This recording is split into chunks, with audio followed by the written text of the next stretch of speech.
আপুনি সদায় কৰি থকা 7টাকৈ মাৰাত্মক ভুল মৰি গ'লেও এই 7টা কাম ভুলতো নকৰিব। কোনো বেমাৰে আপোনাৰ শৰীৰটোক চুব নোৱাৰা কৰি ৰাখক। নম্বৰ 7, কেতিয়াও আপোনাৰ দাঁত ঘঁহা ব্ৰাছডালত বেছিকৈ টুথপেষ্ট নলগাব, কিয়নো টুথপেষ্টবোৰত ছ'ডিয়াম ফ্ল'ৰাইড আৰু প্ৰপিলিন গ্লাইক'লৰ দৰে হানিকাৰক কেমিকেলৰ ব্যৱহাৰ কৰে। এই কেমিকেলসমূহ এন্দুৰ মৰা ঔষধত ব্যৱহাৰ কৰা হয়। সেয়েহে বেছিকৈ ব্ৰাছডালত টুথপেষ্ট ব্যৱহাৰ কৰিলে ভুলতো নাভাবিব যে দাঁতকেইটা চাফা হৈ যাব বুলি। এনে কৰিলে আপোনাৰ বেমাৰ অধিক হোৱাৰহে সম্ভাৱনা থাকে। নম্বৰ 6, ৰাতিপুৱা শুই উঠিয়েই ভুলতো হাত নোধোৱাকৈ নিজৰ মুখখন নুচুব। মুখত শালমইনা বা পিম্পলছ হোৱাৰ এয়াই প্ৰধান কাৰণ। যিহেতু টোপনি গৈ থকাৰ অৱস্থাত আমাৰ হাত দুখন শৰীৰটোৰ বেলেগ বেলেগ অংশ স্পৰ্শ কৰে, যাৰ ফলত সৰু সৰু সূক্ষ্মতকৈও সূক্ষ্ম বীজাণুসমূহ আমাৰ হাতত লাগি ধৰে। এনে কাম ভুলতো নকৰিব। মুখৰ উজ্জ্বলতা নাইকিয়া হোৱাৰ লগতে ছালৰ মাৰাত্মক বেমাৰে দেখা দিব পাৰে। নম্বৰ 5, গৰমেই হওক বা ঠাণ্ডা, ভুলতো ঠাণ্ডা পানী নাখাব। ফ্ৰিজৰ পানী খালে শৰীৰৰ 72% অংশ ঠাণ্ডা পৰি যায়, যাৰ ফলত হজম শক্তি কমে।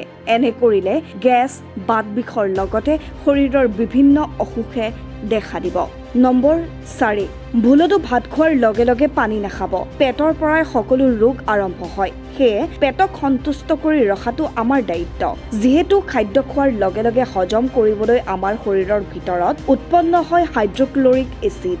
এই এচিডে খাদ্যবস্তু হজম কৰাত সহায় কৰে। কিন্তু অত্যাধিক যদি আমি পানী খাই দিয়াৰ লগে লগে এই এচিড উৎপন্ন নহয়, যাৰ ফলত পেটৰ বিষ, গেছ, পেট ফুলা, এচিডিটি এইবোৰে দেখা দিয়ে। নম্বৰ 3, কেতিয়াও খাদ্য খোৱাৰ লগে লগে বিচনাত পৰি বা শুই নিদিব। সদায় খোৱাৰ সময়ৰ 2 ঘণ্টাৰ পূৰ্বে আহাৰ গ্ৰহণ কৰক। যদি আপুনি আহাৰ গ্ৰহণ কৰি লগে লগে শুই দিয়ে, তেতিয়া আপোনাৰ শৰীৰত নানান ৰোগ যেনে বুকুৰ বিষ, পেটৰ বিষ, মেদবহুলতাই দেখা দিব।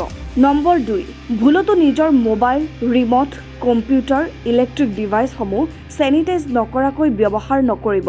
এইসমূহ ডিভাইচত 1 কোটিতকৈও অধিক মাইক্ৰ'বেক্টেৰিয়া থাকে, যাৰ ফলত আপোনাৰ মাৰাত্মক ৰোগ হ'ব পাৰে।